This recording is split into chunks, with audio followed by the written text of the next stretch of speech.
pensar aqui na questão dos 1000 anos. A expressão 1000 anos, como você colocou, é simbólica.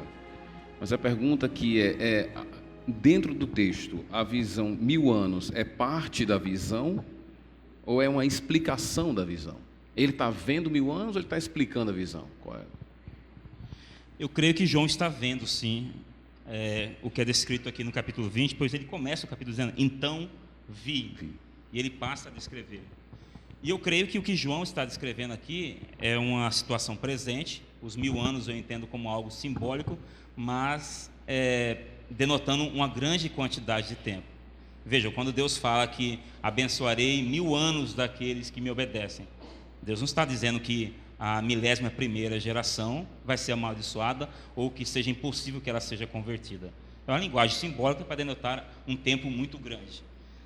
Então, os 1000 anos seriam esse tempo em que Satanás está preso e, por causa disso, o Evangelho prospera. Existem vários indicativos aqui disso. Por exemplo, é comum os amilenistas, alguns, dizerem que o reinado de Cristo é com aqueles que já morreram, aqueles que estão no céu. A posição dos Sandstorms. Enquanto outros dizem que o reinado de Cristo é com os santos aqui na terra. Eu creio que inclui as duas coisas. Por exemplo, em Apocalipse 4, Jesus promete ao vencedor que ele se assentará no seu trono. É o que João viu aqui. Vi também tronos. E Paulo fala àqueles a quem ele escreve que eles estão assentados nos lugares celestiais com Cristo. Aqui no versículo 6 do Apocalipse 20, João diz que essas pessoas serão sacerdotes de Deus e de Cristo e reinarão com ele 1000 anos. Mas João já disse àquela sua audiência do primeiro século, no versículo 6 do primeiro capítulo, que Jesus, aquele que nos ama e pelo seu sangue nos libertou dos nossos pecados e nos constituiu reino, sacerdotes para o seu Deus e Pai. Ou seja, é uma realidade presente que João está descrevendo aqui. Algumas pessoas têm dificuldade com a ideia de Satanás estar preso e mesmo assim nós termos problemas na terra. Ora, eu creio que essa é uma visão tanto arminiana. Nem todos os problemas que nós temos é por causa de Satanás. Nós temos pecado suficiente em nós para termos sofrimento. É por isso que eu creio que isso aqui, a ideia de sofrimento, não é uma objeção ao pós-milenismo. Quando nós dizemos que não vai ter perseguição, o que as pessoas dizem? Não vai ter perseguição, então não vai ter sofrimento, mas a Bíblia fala acerca de sofrimento. E como bem lembra John Murray, no seu excelente comentário de Romanos, limitar sofrimento à perseguição é um erro muito grande e, infelizmente, constante. Nós sofremos, pois ainda estamos nesse corpo de pecado. Nós sofremos porque ainda anelamos a nossa redenção completa. Alguém tem que ser um teólogo de Torre de Marfim se achar que no meio de cristãos verdadeiros não existem problemas. Se você pastorear uma igreja, você saberá que existem problemas. Se você faz parte de um conselho de igreja, você saberá que existem problemas. O pós não defende uma ideia que os cristãos serão perfeitos, nunca, jamais.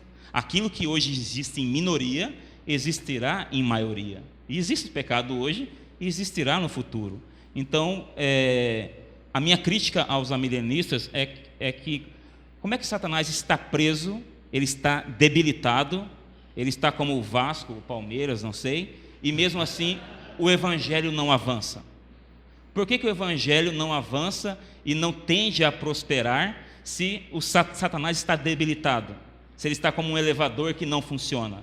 Eu creio que é justamente por Satanás estar preso, debilitado, que a casa de Satanás está sendo saqueada pela pregação do Evangelho. E é essa a linguagem de Jesus. Ele prendeu o valente, e enquanto o tempo se decorre, ele está saqueando os bens do valente, ele está roubando a sua casa. Ok. Rapaz, parece que você estava vendo o relógio aqui, viu? Reverendo Gaspar, se 1000 anos é um símbolo, né, de um tempo indefinido, como podemos entender, por exemplo, a expressão pouco tempo, que o autor usa aqui, né? Expressão que é indefinida. Por que João, então, não usou uma outra expressão como tempo, dizendo ele reinou muito tempo? Além disso, ele usa o caso grego acusativo lá, para falar dos 1000 anos. E nós sabemos que o acusativo ele tem essa força, não qualitativa, mas mais quantitativa. Será que esses elementos não corroboram a ideia de que 1000 anos são realmente 1000 anos mesmo? Nós pensamos que Apocalipse é uma literatura nova. Tá? Eu sei que alguns cristãos têm dificuldade em tratar da literatura apocalíptica no seu contexto de surgimento. Mas ela não é uma literatura nova. Tá? Era bem conhecida no primeiro século, né? E bem conhecida antes da vida de Cristo. Como se diz, apocalíptica é, na verdade, a última expressão da literatura profética. Os profetas são divididos, né, ou a literatura profética, em pelo menos duas formas bem conhecidas: oráculo de juízo e oráculo de salvação. A literatura apocalíptica, sendo a última, ela é uma mescla de prosa e poesia. Então, nós esperamos os elementos da prosa, os elementos da poesia, ou os elementos da literatura sapiencial. Quando nós olhamos para a literatura apocalíptica intertestamentária, nós encontramos expressões que não demarcam cronologia. Por exemplo, ela diz de reinos que durariam 400 milhões de anos, ela refere-se a prisões, né, de demônios por 7.000 anos ou 40.000 anos. Então, parece-nos que o desconhecimento desse gênero literário implica nesse erro de ver 1.000 anos como literais, né? À luz desses outros elementos, eu não penso que seja 1.000 anos literais. O profeta Isaías, como eu disse, utiliza essa expressão, não como 1.000 anos, mas como muitos dias. Em Isaías 24, como nós lemos, verso 22, ele diz que o Senhor castigará os seus inimigos por muitos dias. O profeta não teria que necessariamente definir algum período de tempo para o castigo de Deus. O mesmo se dá com a expressão pouco tempo. Ela deve ser entendida como uma expressão indefinida. Por que João não usou, então, muito tempo? Ora, porque não quis, ou talvez porque não fosse interessante usar naquele momento, ou qualquer outra resposta, afinal de contas, nós não sabemos. Não é? Ele optou pela expressão pouco tempo. Essa expressão pouco tempo, ela demarca, juntamente, por exemplo, em Apocalipse capítulo 6, verso 11, que os nossos irmãos que estão, as almas dos que morreram, foram vistas por João debaixo do altar, eles deveriam descansar pouco tempo até que se completassem.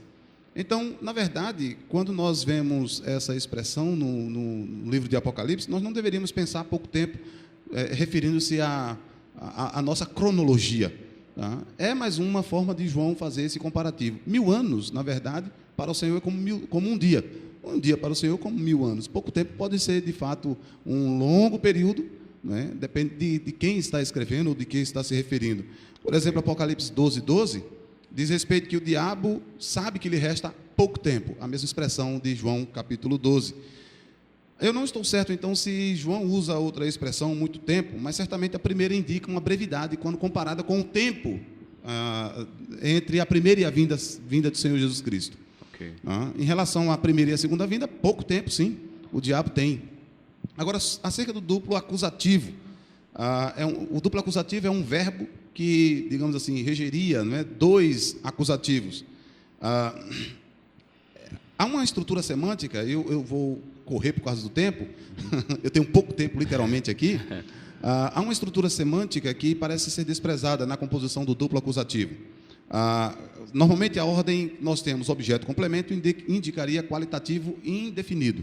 E quando nós temos a ordem inversa, complemento objeto, o aspecto qualitativo estaria presente em ambos. Bom, essa discussão que eles colocaram para mim sobre grego, eu não sei porque, o reverendo Augusto que está aqui é que deveria responder as questões de grego, viu? O aspecto qualitativo está presente. Então, é por isso que diz assim, o acusativo não é qualitativo. Depende da ocasião, sim. Parece que o caso aqui do uso do acusativo é um objeto e o seu complemento, o que indicaria um complemento adjetivado. E, nesse caso, é um acusativo de tempo. Bom, se assim for, soltá-lo por pouco tempo refere-se em contraste com os 1.000 anos. Aqui tem uma implicação teológica fantástica. Se 1.000 anos implicaria um período estabelecido, pouco tempo deveria, então, preceder esse 1.000 anos, e não depois dele. João coloca esse pouco tempo dentro de 1.000 anos, dentro desse período de 1.000 anos, nessa construção que é apresentada com o duplo acusativo. Então, se eu comparar a primeira e a segunda vinda de Cristo e o período que Satanás lhe resta para ser lançado no lago de fogo, de fato é pouco tempo. Ok. Não é uma cronologia, não se precisa ficar contando quantos dias, assim como 1000 anos eu não preciso contar quantos dias. Quer dizer, então o reino durará 1000 anos, de 1 a 1000, 1001 já não tem mais. Tá? É mais uma forma de João utilizar uma figura de linguagem acerca da brevidade do julgamento do diabo. Faz parte do gênero literário. Isso, faz né? parte do próprio gênero apocalíptico. Ok. A minha sugestão é que os crentes deveriam examinar um pouco mais acerca da literatura apocalíptica. Isso. Tá? Como se fosse alguma coisa inédita no Novo Testamento. Não é? É o gênero novo no Novo Testamento, mas ela não é inédita no Isso, cenário. bem antigo. Reverendo, e a expressão até, que nós encontramos lá no texto, né? Juntamente com a expressão restante, não cria a expectativa de que esse grupo do até será ressuscitado juntamente com o pessoal da primeira ressurreição, fazendo então a questão da primeira ressurreição Está e da falando segunda do ressurreição. verso 5, né? Isso, do Apocalipse, quando Os fala restantes dos mortos não reviveram até que se completasse os 1000 anos. dá a ideia de que esse... Esta é a primeira ressurreição, se refere não ao verso 5, mas o que vem antes. Uhum. Mas qual era a pergunta, então? A pergunta é se até ele coloca esse grupo que não ressuscitou no final do milênio para ressuscitar. Eu entendo que está se referindo à ressurreição no final do milênio entendido como o período entre as duas vindas. Então, eu sou obrigado a dizer que no verso 4, o grupo do qual se diz viveram e reinaram com Cristo durante 1000 anos, esse viver, ele é espiritual, tá?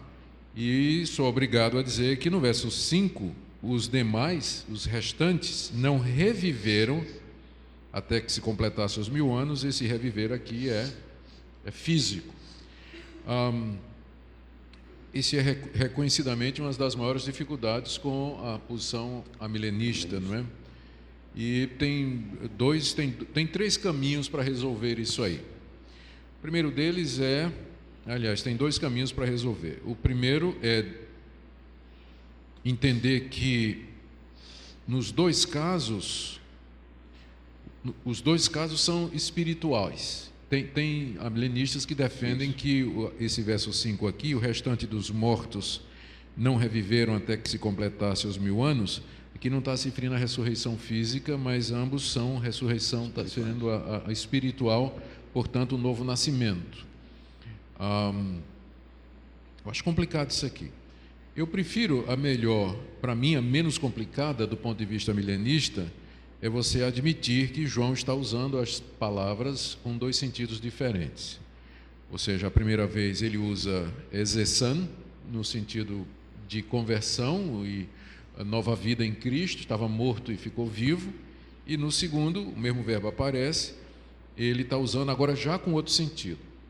Isso não é estranho você encontrar um autor bíblico, às vezes dentro do mesmo parágrafo, usando a mesma palavra num sentido diferente. E eu achei aqui uma passagem no Evangelho de João, onde João parece, já que é o mesmo autor, né? Não quer dizer sempre que ele usa da mesma forma, é capítulo 5, verso 25 e diante.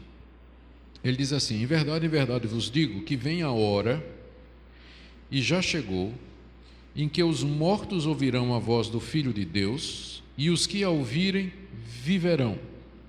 Tá, então é evidente que ele está se referindo aqui aos mortos espiritualmente, e o viver aqui é espiritual. A pessoa estava morta e revive, creu e saiu daquele estado de morte para recepção da vida eterna. Tem vida espiritual agora. E aí ele continua: porque assim como o Pai tem vida em si mesmo, também concedeu ao Filho ter vida em si mesmo, e lhe deu autoridade para julgar, porque é o Filho do homem. Não vos maravilheis disso, porque vem a hora em que todos os que acham no túmulo ouvirão sua voz e sairão. Os que tiverem feito o bem para a ressurreição da vida, e os que tiverem praticado o mal para a ressurreição do juízo. É interessante que João coloca no mesmo bloco, nessas palavras de Jesus, em que ele se refere às 2 ressurreições, uma espiritual, mediante a palavra e transformação, e logo em seguida a física.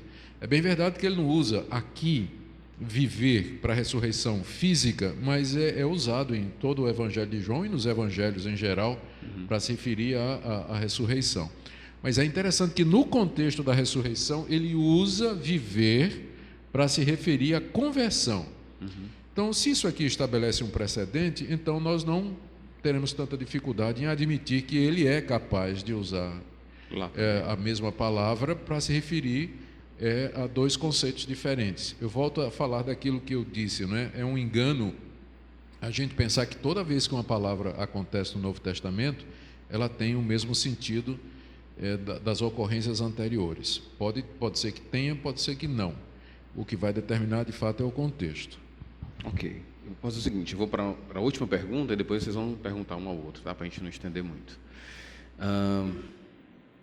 Neto, pastor Antônio Neto, pelo esquema pré-milenista, então, Jesus vem e aí logo em seguida tem um reino de 1000 anos, né? E pelo relato de Apocalipse, o juízo vem bem depois, seria bem depois. A questão aqui é a seguinte, em 2 Tessalonicenses 7 a 10, o Senhor Jesus Cristo vem para trazer juízo. Ao mesmo tempo também, como é que ele vai trazer juízo quando ele vier? Se vai ter um intervalo de 1000 anos aí. E no relato de 1 Coríntios capítulo 15, quando ele fala da ressurreição, quando aquilo que é incorruptível, né, ser tomado pela incorruptibilidade e tudo mais, ele diz, naquele contexto, quando o incorruptível for tomado corruptível pelo incorruptível, aí ele vai dizer, então a morte terá vitória, aliás, ela será derrotada. A questão é que depois que Jesus vem na visão pré-milenista, ainda existe morte no período do milênio. Então você tem aí Jesus vindo, não tendo juízo, e a morte ainda existindo. E parece que 2 Tessalonicenses 1 e 1 Coríntios 15 parece dizer o contrário. Jesus vem, traz o juízo e logo em seguida você tem a vitória sobre a morte. Então parece que não é interessante ter 1000 anos aí para depois ter juízo, para depois ter... Okay. Como é que a gente relaciona isso aqui? Só comentando um detalhe antes, porque na pergunta existe... o pastor Rômulo mencionou várias vezes um intervalo de 1000 anos. Eu concordo com os meus colegas aqui que 1000 anos não necessariamente tem que ser 1000 anos literais. E sei de muitos pré-milenistas, como é o caso de Led, Grant Osborne, que não assumem 1000 anos como sendo literais. Porém, irmãos, nós precisamos entender que mesmo que isso seja um símbolo, ele representa um período de tempo. E aí, pegando o gancho aqui da pergunta que foi feita para o reverendo Gaspar, ali o apóstolo João, a vingança, né? Então, ali o apóstolo João, ele utiliza realmente um por com acusativo, e os alunos de grego sabem que as preposições, elas dependem do seu significado do caso em que aparece. Então, por exemplo, se você usar o por com genitivo, que é um caso na língua grega, o por não vai significar durante, ele vai significar no período daquele tempo. Se você usar o por com dativo, então ele já vai significar um durante, mas no sentido de que você está ingressando naquele tempo enquanto ele está acontecendo.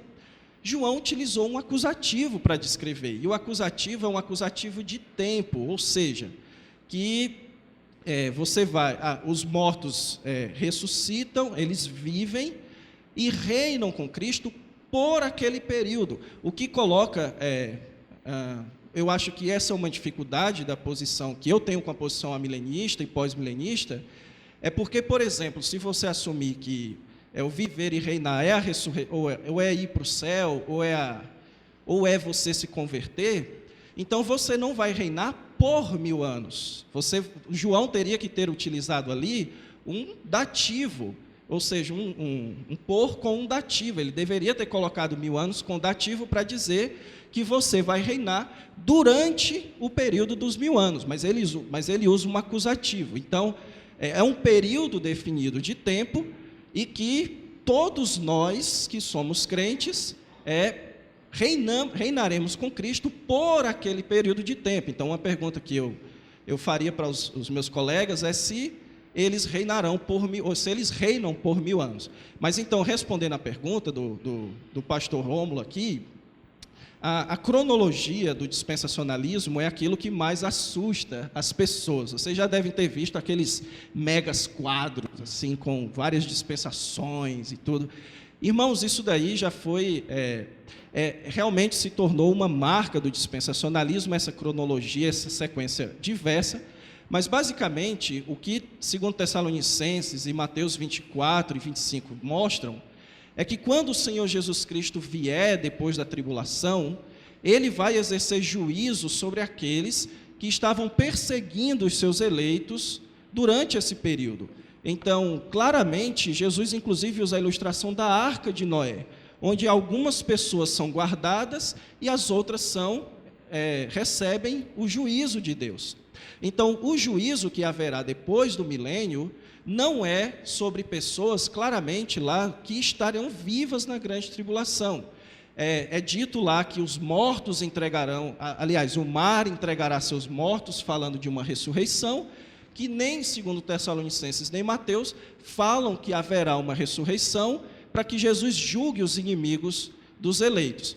Então, na cronologia, é a seguinte: Jesus Cristo vem e Ele, então, exerce um juízo no mundo, para determinar aqueles que entrarão no reino de seu Pai, que estava preparado desde antes da fundação do mundo, como Mateus 24 e 25 mostram. Depois desse período milenar, que pode ser 1000 anos literais ou não, isso não é significativo, então haverá o que é chamado de juízo final, o grande trono branco. Muito bem, obrigado, Neto. Vamos fazer assim, cada um vai fazer uma pergunta para quem entender. Quer que eu faça a última, então? Vamos lá, Felipe, vamos para a última, então. Vai ser essa. Tem mais uma aqui, eu tinha pulado por causa do tempo, né? Mas vamos rapidinho aqui. Se você responder em 1 minuto, tá bom demais. Até onde entendo, o pós-milenismo crê na grande comissão como uma garantia e não como uma ordem. Então, como o senhor explica essa... Porque parece que a grande comissão ali é colocada como uma garantia. Não, vai dar certo, o evangelho vai... E não como uma ordem. Então, vamos ler a grande comissão, Mateus 28. Jesus, aproximando-se, falou-lhes, dizendo: toda autoridade me foi dada no céu e na terra. Ide, portanto, fazer discípulos de todas as nações, batizando-as em nome do Pai, e do Filho e do Espírito Santo, ensinando-as a guardar todas as coisas que eu vos tenho ordenado. E eis que estou convosco todos os dias até a consumação do século. Eu diria que não é nem promessa, nem mandamento. São as duas coisas. É um mandamento com promessa. É uma ordem com promessa. Uma ideia que não é alheia à Escritura. Isso. Paulo fala sobre o primeiro mandamento com promessa, que é honrar o seu pai e sua mãe para que viva muitos anos na terra que o Senhor te deu. Então, à luz de diversas passagens, como por exemplo, Salmo 2, pede-me e te darei as nações como herança e as extremidades da terra como tua possessão. Deus o Pai falando para Jesus Cristo.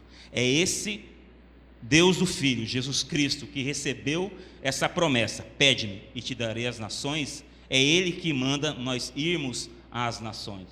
É esse Jesus que anuncia, que faz o prefácio desse mandamento, dizendo: toda autoridade me é dada no céu e na terra. Ou seja, então, a grande comissão não é um exercício em futilidade. É um mandamento de Deus, mas com a promessa de que Jesus nos acompanharia.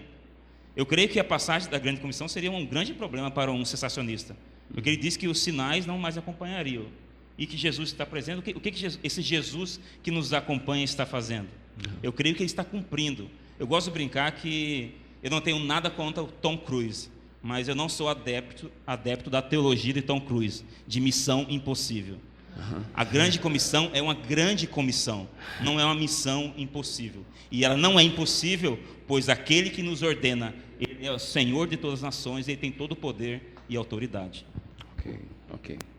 Vamos fazer assim? Vocês querem que eu faça as últimas perguntas? É rápido. Vocês conseguem ser rápidos mesmo? Vamos lá. Reverendo Gaspar, quando nós lemos o Antigo Testamento e as promessas do reino, a expectativa, diria assim, natural, não seria de um reino terreno mesmo? Novamente, nós chegamos a um problema que é o problema hermenêutico da relação Antigo e Novo Testamento. Você não pode tentar ler o Antigo Testamento sem o Novo. Embora eu defenda uma leitura histórica do Antigo para o Novo, eu não defendo independência dos testamentos. Tá? Isso precisa ficar bem claro. Sim. Então, um judeu piedoso, ou um crente, ou alguém que pegasse o Antigo Testamento, certamente ele teria uma imagem de um reino, mas ele teria dificuldade com algumas passagens. Por exemplo, ele teria dificuldade com o fato de Deus restaurar Davi, do fato de Amós capítulo 9, de Deus inserir os gentios no seu reino, de ler Isaías 65 e encontrar novos céus e nova terra. Mas um judeu mesmo, ou alguém que estivesse no Antigo Testamento, também esperaria mais revelação sobre aquele texto. Tal como Simeão, que aguardou, né, até a consolação de Israel, em que ele chamou do Messias. Né? Na sua oração, ele despede em paz agora o teu servo, porque os meus olhos viram a tua salvação. Ora, eu não posso duvidar da piedade de alguém como Simeão. E ele não está no Novo Testamento, ele está no Antigo Testamento. Tá? Então, quando ele lia o Antigo Testamento e ele encontrava a palavra da salvação de Deus, e ele não pensou em uma salvação, um reino terreno ou físico. Ele viu o Cristo chegando. Tá? Então, ele aguardava a consolação de Israel. Eu creio que a leitura messiânica, ou a expectativa messiânica, é muito mais fruto de um judaísmo pré-cristão, não mesmo do judaísmo veterotestamentário. Por exemplo, o apóstolo Pedro, quando faz a leitura do Antigo Testamento, foi dito aqui que os profetas não esperavam duas vindas de Cristo. Então, Pedro estaria enganado. Ele diz na sua primeira carta, capítulo 1, versículo 9 a 12, de que os profetas testemunharam das duas vindas de Cristo, do seu sofrimento e da sua glória. Salmo 22 tem duas divisões claras. Não há como você ler o Salmo 22 e não encontrar os 16 primeiros versos, ali, se eu não me engano, acerca do sofrimento do Messias, e encontrar os versos seguintes, que são recitados pelo escritor aos Hebreus, como a sua glorificação. Então, ler o Antigo Testamento somente com os olhos, digamos assim, sem esperar a revelação por vir, né, o Messias que estaria por vir, seria, sim, incorrer num erro. Então, eu não acredito que esse tipo de leitura seja uma leitura salutar. Assim também quando eu olho para o livro de Apocalipse. Apocalipse está cheio da imagem do Antigo Testamento. O Donald Carson, no livro Introdução ao Novo Testamento, e aqui a questão do grego parece não pesar muito no Novo Testamento, em João. Porque Donald Carson fala algo interessante sobre João escrevendo o Apocalipse. Ele escreve Apocalipse em grego com a mentalidade em hebraico. Então, eu poderia esperar preposições no grego que não fazem sentido para o grego. Né? Nós esperaríamos, por exemplo, o uso de um acusativo quando ele usasse um dativo. Ou esperaríamos uma preposição conhecida para reger um dativo e ele usar uma outra preposição. Há um material, depois você pode procurar, sintaxe do Apocalipse. A sintaxe é semítica. O modo dele usar as preposições não corresponde àquilo que nós esperaríamos comumente. Tá? Então, essa mentalidade de usar preposições e aplicar as regras da gramática grega, nesse caso, não parece fazer muito sentido. Okay? Então, ler o Antigo Testamento e lendo o livro de Apocalipse, um judeu certamente, ou um judeu não, alguém entenderia, esperando nova revelação, um homem piedoso esperaria nova revelação, mais informação, e ele não chegaria a essas conclusões de um reino físico. Somente o judaísmo pré-messiânico, ou o judaísmo pré-cristão, uma expectativa messiânica, apocalíptica de um grupo de judeus que estava sofrendo, que estava debaixo de perseguição, que teve essa mentalidade. Os cristãos não tiveram essa imagem. Ok. Reverendo, você quer responder a pergunta ou quer fazer a pergunta? Você quer passar a pergunta? Eu teria que saber o que você vai me perguntar. Se for muito difícil, aí eu vou passar. Não, você vai perguntar dentro da última resposta que o senhor colocou, que ali é uma ressurreição espiritual. E o termo eu prefiro fazer uma pergunta aqui a Felipe. Tá ok, então pode fazer. Tu vai perguntar ele também, Gaspar? Vai não? Vai perguntar para ele. Tá certo. Felipe, eu tinha só uma pergunta para ti. Eu não sei se eu te entendi direito. Vamos lá para Mateus. Final de Mateus.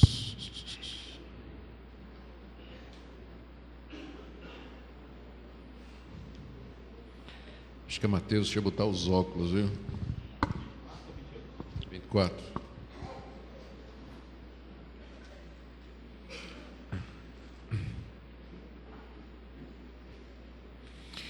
Mateus 24, de 29 a 31. Logo em seguida a tribulação daqueles dias, o sol escurecerá, a lua não dará sua claridade, as estrelas cairão do firmamento e os poderes do céu serão abalados. Então aparecerá no céu o sinal do Filho do Homem, todos os povos da terra se levantarão e verão o Filho do Homem vindo sobre as nuvens do céu com poder e muita glória. E ele enviará os seus anjos com grande clangor de trombeta, os quais reunirão os seus escolhidos dos quatro ventos de uma a outra extremidade do céu. Eu entendi direito, você disse que isso aqui se cumpriu. Eu queria saber se foi isso que você disse, se isso aqui se cumpriu já, e se for verdade, quando isso aqui se cumpriu. Existe uma diferença aqui, o ponto de divisão de Mateus 24 na visão preterista. Muitos dizem que no versículo 34, quando Jesus diz: em verdade vos digo que não passará essa geração sem que tudo isso aconteça, aqui é o ponto de divisão. Até aqui, tudo que aconteceu, tudo que Jesus disse até aqui, se refere a 70 depois de Cristo. Então tudo já cumpriu. Alguns, como eu, creem que o ponto de divisão é mais à frente, no capítulo 25. Por quê? Vejam em Mateus 24, no versículo 3, que os discípulos dizem-no quando sucederão essas coisas e que sinal haverá da tua vinda e da consumação do século. Ou seja, são duas perguntas. Quando acontecerá o quê? Que Jesus disse que o templo seria destruído e não ficaria pedra sobre pedra, versículo 2. E depois ele diz sobre a consumação de todas as coisas, ou consumação do século. Então Jesus responde duas coisas e existe aqui uma divergência, onde que é o ponto de divisão, até onde já aconteceu e até onde ainda é futuro. Nessa questão, nesse trecho que o reverendo Augusto citou, todos os preteristas estão de acordo, está dentro da posição de que já aconteceu. É lógico que essa linguagem apocalíptica aqui inevitavelmente nos remete para um futuro. Mas por quê? Novamente, nós associamos toda essa linguagem vinda nas nuvens, tudo à segunda vinda de Cristo. Mas não é necessário. Eu quero que vocês abram comigo em Isaías 13, de 10 a 13. Profeta Isaías, capítulo 13, do versículo 10 ao 13.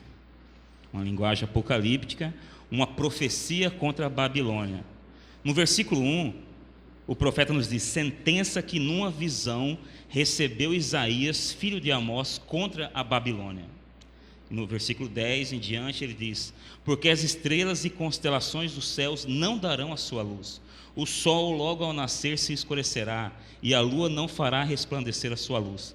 Castigarei o mundo por causa da sua maldade e os perversos por causa da sua iniquidade. Farei cessar a arrogância dos atrevidos e abaterei a soberba dos violentos. Farei que os homens sejam mais escassos do que o ouro puro, mais raros que o ouro de Ofir. Portanto, farei estremecer os céus, e a terra será sacudida no seu lugar, por causa da ira do Senhor dos Exércitos e por causa do dia do seu ardente furor. Essa profecia já aconteceu contra a Babilônia. Não aguarda um cumprimento futuro. Então, o fato de aparecer uma linguagem similar em Mateus 24 não é garantia que isso se refira à segunda vinda. E é exatamente isso que nós fazemos. Por exemplo, no versículo 31, quando é dito que Jesus enviará os seus anjos com grande clangor de trombeta, os quais reunirão os seus escolhidos. Na visão pré-milenista ou dispensacionalista, eles entendem que os anjos sairão por toda a terra recolhendo os eleitos. Eu entendo que aqui é uma referência à pregação do Evangelho. Os ministros do Evangelho são com frequência chamados de anjos, assim como acontece em Apocalipse 1. Os anjos vistos são os pastores da igreja. Então, eu creio que aqui está se referindo à pregação do Evangelho, ao ajuntamento dos eleitos de Deus mediante a pregação. Então, por mais que isso pareça estranho a vocês, eu creio que isso aqui aconteceu sim, e Para mim, um versículo que dá norte a nós é o 34. Em verdade vos digo que não passará esta geração. Não há como distorcer o sentido de essa geração. Jesus está falando a uma geração, e ele disse em outra passagem que alguns que estavam ali ouvindo não morreriam sem que todas essas coisas acontecessem. Então, Ok. é isso mesmo. Então o senhor ouviu direito mesmo, ele falou. Eu vi direito, ele está Ouvi, dizendo é. que Cristo já voltou, apareceu no céu o sinal do Filho do Homem, todos os povos da terra se lamentaram, Cristo veio nas nuvens do céu com poder e glória, e os eleitos foram reunidos. Ele explicou que isso já aconteceu, eu vi. Ok. Então vamos fazer o seguinte, Felipe, quer fazer pergunta para quem? Escolhe alguém aí. Não é uma retaliação. Já estava Já programado. Tá Vingança é programado. pecado. Bem, eu quero fazer uma pergunta sobre oração. É comum no nosso meio o dito que você aprende a orar orando. Eu creio que isso é totalmente antibíblico. Nós aprendemos a orar mediante o estudo da Escritura. E se nós fizéssemos isso, não teríamos tantas orações no meio neopentecostal, supostamente colocando Deus contra a parede. Então eu creio que seria blasfêmia, ou no mínimo um erro muito grande, eu orar a Deus pedindo algo que Ele já disse que não irá acontecer, ou pedindo que não aconteça algo que Ele claramente disse que acontecerá. Por exemplo, eu conheço pessoas, até mesmo cristãos, que têm pavor da ideia do fim do mundo. Então eu creio que seria uma blasfêmia essa pessoa pedir para que o mundo não acabasse, para que Jesus não voltasse, para que ninguém fosse para o inferno, para que Judas fosse perdoado. Eu creio que seria um erro grande uma pessoa orar assim, pois ela está desprezando a revelação clara de Deus. O problema é que, quando eu vejo os meus irmãos amilenistas orando, eles oram por coisas que eles dizem que não acontecerá. Talvez vocês conheçam um insight excelente de Spurgeon, no seu sermão Livre-Arbítrio, um escravo, em que não existe oração arminiana. Quando o arminiano está de joelhos, ele ora não para que o seu vizinho use o livre-arbítrio, mas para que Deus o resgate. Não para que o seu familiar seja esperto como ele, mas para que Deus convença-o do seu pecado. Então, o meu entendimento é que um amilenista parece de joelho um pós-milenista. Pois, recentemente, na comemoração de 150 anos da IPB, eu ouvi um reverendo orando, de maneira bíblica e piedosa, na minha opinião, para que a IPB tivesse ainda longos anos de serviço fiel ao Senhor. Mas se o que nos aguarda é um prospecto de avanço do reino de Satanás e diminuição do reino de Deus, como é que nós podemos orar por isso? O meu pastor da minha igreja local é um amilenista, mas todo domingo ele ora de maneira pós-milenista, para que missões sejam bem-sucedidas, para que Bíblias sejam traduzidas para outros idiomas, para que missionários não desfaleçam diante do aparente insucesso do Evangelho, mas que preguem, para que Deus levante trabalhadores. Tudo isso, na minha opinião, são orações que militam contra a ideia de apostasia, de declínio do Evangelho. E, na verdade, os nossos símbolos de fé, na pergunta 102 do Breve Catecismo, o que ele fala? O que nós oramos na segunda petição? Que Jesus pediu para que nós orássemos para que venha o seu reino e que a sua vontade seja feita na terra, assim como é feita no céu. E o que o nosso catecismo diz? Na segunda petição, venha o teu reino, pedimos que o reino de Satanás seja destruído e que o reino da graça avance, que nós e os outros a ele sejamos guiados e neles guardados, e que o reino da glória venha depressa. Então, reverendo Augusto, o senhor é um pós-milenista de joelho ou não? Não, eu sou um milenista bem esclarecido, de joelhos. Veja, Felipe, eu acho que essa sua pergunta, ela parte de uma falta de compreensão do que é que os amilenistas acreditam. Quando nós acreditamos que a coisa vai ficar pior, não quer dizer que a gente vê a história assim. Significa que a gente vê ela assim, entende? Assim, ó. Não é uma linha para baixo, mas é altos e baixos, como a própria história tem demonstrado. E tempos em que a igreja tem sido gloriosa, tempo dos grandes avivamentos, seguidos de períodos de grande decadência, mas só que a tendência vai ser aquilo que Jesus Cristo disse: quando o Filho do Homem voltar, porventura encontrará fé na terra? Ele disse isso. Então, nós estamos na grande... Quando você olha longe, nós acreditamos que a coisa vai ficando pior, mas ela não vai ficando pior de ladeira abaixo, ela vai ficando pior assim. Você já viu aqueles casos em que você está descendo uma montanha, mas aí de repente você desce, sobe, né, por causa das irregularidades, desce mais um pouco, sobe de novo. Então, essa é a compreensão amilenista da história. Então, quando nós oramos pela conversão de pessoas, pelo avanço do reino no mundo, nós estamos pedindo que Deus nos dê esses períodos de grande refrigério e de grande plenitude e de poder espiritual da conversão das massas, que nós sabemos que não vai durar. Passa um tempo e cai, como a história vem demonstrando, né? Os grandes avivamentos seguidos de grande depressão. Então, quando o milenista está de joelho pedindo isso, ele não é um pós-milenista, ele não pode ser um pós-milenista, né? Ele não tem como ser isso aí. Mas ele está pedindo por esses períodos de refrigério, né? de grande vigor espiritual, da conversão de muita gente, que a gente seja fiel, enquanto ainda há condições. Mas, no final, né, esses altos e baixos vão conduzir finalmente ao reino do anticristo, quando não haverá fé na terra ou apostasia, como acreditam alguns pós-milenistas. Mas a sua pergunta é bem interessante mesmo. Muito obrigado, Felipe. Obrigado. Ok. Reverendo Gaspar? Eu vou perguntar ao pastor Antônio Neto, né? Perguntar, os dois já discutiram, agora eu quero ficar do lado de cá. Entendeu aqui. A gente não discutiu, a gente se entendeu aqui. Bom, o dispensacionalismo faz uma distinção entre dois povos, não é? Entre dois povos de Deus. O dispensacionalismo clássico é bem mais radical do que o progressivo.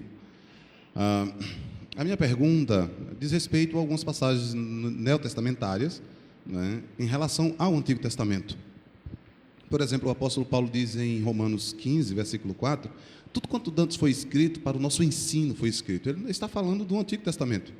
O apóstolo Pedro diz algo semelhante. Quando eu leio Hebreus, né, a retomada que ele faz do Antigo Testamento é uma leitura impressionante. Ele interpreta os sacrifícios, ele interpreta os símbolos, as alianças, ele faz essa interpretação. Eu acredito que, eu não poderia pensar diferente, que essa é a interpretação verdadeira. Ele não está fazendo apenas uma aplicação, ele está interpretando mesmo o que é o cordeiro, o que era o tabernáculo, o que eram os elementos no tabernáculo. Se nós retirarmos do Novo Testamento toda a referência veterotestamentária, o que nós vamos ter de conteúdo é aproximadamente as duas cartas de Pedro, de conteúdo. Tá? Existem mais de 400 referências do Antigo Testamento no Novo. Algumas referências diretas a Cristo, outras alusões ou ecos, não é? O grande problema é o seguinte: se eu retirar o Novo Testamento o Antigo Testamento que consta no Novo, o que vai me sobrar é o conteúdo de duas cartas. A minha pergunta é como a igreja cristã deve utilizar o Antigo Testamento se a igreja primitiva não tinha o Novo Testamento? Ok, então, em primeiro lugar, irmãos, eu gostaria de fazer aqui de desfazer uma má compreensão que eu noto isso com muita frequência e eu devo a isso a extrema ausência de material dispensacionalista recente no mercado brasileiro, que já faz mais ou menos uns 20 anos que os dispensacionalistas não acreditam que Deus tem dois povos, certo? Então, o dispensacionalismo progressivo, que é o que muitos já têm abraçado atualmente, você tem Darrell Bock, Craig Blaze, John Pratt e muitos outros dos Estados Unidos, que infelizmente o material deles não é traduzido, eles dizem que sim, Deus só tem um povo. Existe o povo espiritual de Deus, só que dentro deste povo há distinções. Então, no Novo Testamento, o que você tem não é o povo Israel e o povo igreja. A igreja é a união de judeus e gentios no Evangelho, no Senhor Jesus Cristo. Então, o que o Novo Testamento faz é pegar as promessas que foram feitas, muitas promessas que foram feitas a Israel, e aplicar nos gentios, visto que os gentios estão unidos à nação de Israel por meio de um israelita que é o Senhor Jesus Cristo. Se você ler Gálatas capítulo 3, você nota claramente que o apóstolo Paulo defende que é exatamente a união dos gentios com os judeus em Cristo que torna os gentios também descendentes de Abraão. Então, a pergunta do reverendo Gaspar, ela não é absolutamente nenhum problema. Eu afirmo que a pergunta dele coloca um problema seríssimo para o dispensacionalismo clássico, tradicional. Para o dispensacionalismo progressivo, isso não é nenhum problema, porque, como eu disse aqui mais cedo, a hermenêutica usada pelos apóstolos, ela admite o significado do Antigo Testamento, mas ela admite novos cumprimentos, novos referentes. O que existe não é uma modificação do significado, mas do significante, do referente. Então, é por isso que os apóstolos do Novo Testamento poderiam pegar textos que se referiam a Israel no Antigo Testamento e dizer que isso se refere a Cristo também. Textos que no Antigo Testamento se referem a Israel, como lá em Êxodo 19, reino e sacerdotes, e se referia aos gentios também, visto que os gentios estão unidos aos judeus no Senhor Jesus Cristo. Essa união faz com que os gentios participem das promessas que foram feitas no Antigo Testamento. Isso não anula uma restauração de Israel no futuro, visto que o Novo Testamento ele não redefine ou ele não elimina a esperança de Israel de ter uma restauração político-nacional. Então, gostei da citação da oração de Jesus, que a tua vontade seja feita tanto no céu quanto na terra, e que venha o teu reino. Então, a oração do Novo Testamento é que o Senhor Jesus Cristo venha reinar, e não é reinar sobre Israel e a igreja, é reinar sobre o seu povo, os judeus e os gentios que estão unidos na pessoa do Senhor Jesus Cristo. Ok. A gente vai para a parte final, faz a pergunta, reverendo Nicodemos ou qualquer um. O Gaspar perguntou já. Eu não pergunto. Ok, pode fazer para quem quiser, mas tem que ser rápido, porque eu quero terminar Ok. com as colocações. Então, eu ia perguntar para o reverendo Gaspar, mas eu vou perguntar ao reverendo Augusto, porque eu creio que a pergunta que eu tenho para ele é realmente muito mais relevante do que a que eu tenho para o reverendo Gaspar, teoria para o reverendo Gaspar. Obrigado. Vou te livrar dessa. Reverendo Augusto, algum tempo atrás, eu estava trabalhando na igreja que estou trabalhando em Passo Fundo, na plantação de uma igreja, e nós estávamos trabalhando a confissão de fé, e isso naturalmente gerou uma questão. Então, na confissão de fé, a igreja assumiu o pré-milenismo na sua confissão, mas isso gerou uma certa tensão com alguns irmãos que ainda não se definiram quanto a essa. Isso pode gerar uma certa tensão com alguns irmãos que ainda não se definiram. A minha pergunta é na relação da escatologia com a igreja local. Então vou colocar aqui algumas questões. A igreja deve definir o pré-milenismo ou amilenismo como sendo uma regra, uma crença que todos os irmãos devem ter.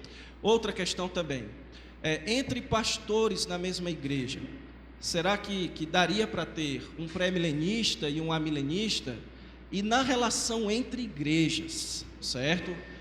Será que há espaço ou há problemas entre a relação de uma igreja que é predominantemente ou tradicionalmente pré-milenista e outra amilenista? Eu creio que esse é um ponto que tem causado certo desconforto em muitas igrejas, a colocação dessas doutrinas como sendo centrais no relacionamento entre crentes, entre pastor e igreja entre igreja e igreja. Excelente pergunta. Eu creio que os nossos irmãos aqui presentes, eles já perceberam que escatologia não é um assunto fácil. E que todo mundo aqui argumentou, e bem, a favor da posição que acredita. Então, dificilmente vai haver um consenso antes da vinda de Cristo a respeito de como essa vinda vai acontecer. Então, eu penso que o que se deveria fazer é que os documentos doutrinários e confessionais, eles deveriam se limitar a afirmar aquilo que as posições tradicionais e clássicas da igreja afirmam: a vinda literal de Cristo, a ressurreição dos mortos, o juízo final, o novo céu e a nova terra onde habita a justiça, e talvez me falte um outro ponto daquilo que todos nós acreditamos. E que a comunhão deveria ser possível entre irmãos que acreditam nestas coisas, embora divirjam com relação à natureza do milênio ou a sequência em que essas coisas acontecem. O que nós não podemos admitir, e nem podemos ter comunhão de primeiro grau ou segundo grau entre organizações, igrejas e irmãos, é com aqueles que se dizem cristãos e negam, por exemplo, que Cristo um dia haverá de voltar, que negam o juízo, são universalistas, não é? Negam o juízo final e a condenação dos ímpios, negam a realidade de Satanás, quando a Escritura é clara a respeito disso aí. Então, essas pessoas, elas estariam fora, eu diria até, dos limites do que é o cristianismo. Então, mesmo que a confissão de fé da minha igreja, a Igreja Presbiteriana do Brasil, ela se inclina mais para o pós-milenismo e o amilenismo, ainda assim eu estaria disposto a admitir um pré-milenista, não um dispensacionalista, eu já teria, clássico antigo, eu já teria mais dificuldade. Porque eu acho que ele não está tratando, ele afeta a questão da soteriologia, ele trata da questão soteriológica, aí para mim já é complicado. Mas eu não teria problema com uma posição como a sua, né? Aliás, com nenhum dos irmãos aqui eu teria qualquer dificuldade em ter comunhão, relacionamentos. Talvez ficasse mais crítico pastores de uma mesma igreja que têm posições diferentes, porque isso vai trazer uma certa confusão para os membros da igreja na hora que eles vão pregar sobre estas coisas. Então, talvez devesse haver um acordo de cavalheiros, não é? Para que ficasse claro a concordância entre esses pastores a respeito dos pontos fundamentais e em que é que eles divergem, e que se pregasse sobre isso apenas eventualmente, e sempre no sentido de encorajar a igreja a pensar nas últimas coisas. Eu não acho que a gente deveria considerar o fato, eu, por exemplo, eu deixar de ter comunhão com o Felipe porque ele é um pós e você porque é um progressista, não é? Não, eu não creio nisso, eu acho que isso está muito errado. Eu acho que nós deveríamos lembrar mais uma vez que essa é uma área em que, como já ficou claro, a Escritura, eu não vou dizer que ela não é clara, mas ela não nos revela o suficiente para um consenso, não é? Lembrando que a revelação de Deus, ela é suficiente para a nossa salvação, mas ela não é exaustiva, não é? Tem coisas que ela não revela. Isso deveria nos levar a ter humildade, respeitar a posição dos outros e caminhar juntos se de fato nós cremos no centro do Evangelho, na palavra de Deus. Então é isso que eu podia dizer. Eu lamento divisões causadas por diferenças escatológicas. É lamentável isso aí. Ok, eu queria agradecer por ter participado desse evento aqui. Eu acho que os nossos objetivos foram alcançados, eu acho que as visões foram devidamente esclarecidas e as colocações que foram feitas aqui nos incentivam cada vez mais a estudar mais o assunto. A gente não vai fechar as coisas aqui, pelo contrário, vamos ser despertados a estudar mais. Reconhecemos também que não há uma solução simples para chegar a uma conclusão, se é pós, pré ou amilenista, não é um caminho simples, claro, cristalino, não é por aí, passa por divergências exegéticas, uma série de questões hermenêuticas, e também eu acho que um dos objetivos da gente aqui foi aprender a lidar com as diferenças em áreas que não são fundamentais. Então, muito bom saber que nós podemos conviver, crescer com irmãos que são amilenistas, pós-milenistas, pré-milenistas. E reconhecer também que em conversas como essa, em embates como esse, ou você muda de perspectiva, ou a sua visão é cada vez mais lapidada, melhorada, você começa a rever algumas coisas e acaba confirmando cada vez mais a sua perspectiva, vendo aquele que o irmão está dizendo. Então, eu acho que a escola, a Igreja de Parquelândia está de parabéns por esse evento, um evento maravilhoso. E eu digo aquilo que eu uma vez comentei sobre a conversa teológica lá do Piper, né? Eu acho que antes de ser uma aula de escatologia, isso aqui é uma aula de eclesiologia, né? Como nós, de igrejas, denominações diferentes, podemos conviver em amor e poder falar sobre a volta de Jesus, conversar, discordar uns dos outros. Isso para mim é uma prova da ação do Espírito Santo em nós.